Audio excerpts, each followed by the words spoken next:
was talking to a friend of mine recently about this concept of abundance.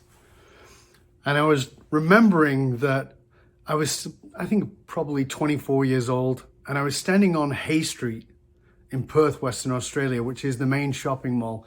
And I was standing there with one of my favorite people at the time, Bishop William Todd, who was my teacher.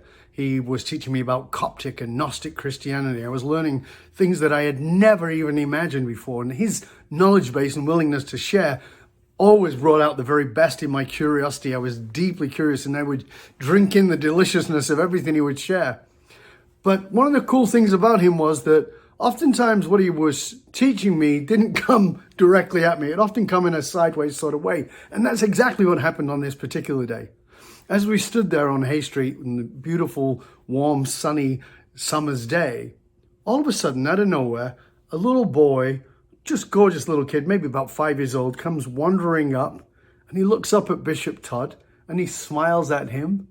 And he hands him a little coin, maybe like a 5-cent coin. And Bishop Todd smiles back at the little kid, puts his hand down, takes the coin and says, "Thank you."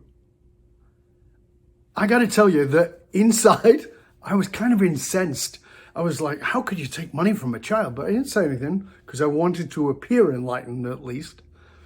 But, it was probably about, I maybe lasted, I don't know, maybe a minute before I had to blurt out, how could you do that? How could you take money from a child? Bishop Todd looks back at me and he says, I don't limit where the universe is supplying me from. Why do you? With that, he puts his hand in his pocket and pulls out the coin and gives it to me and says, there you go. I'm like, no, no, no. And he just looks at me and goes, my point exactly. So here's my question for you.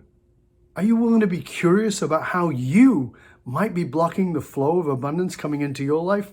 Maybe you're stopping the very thing that you want. Stay curious, my friend. Stay curious. DovBaron.com.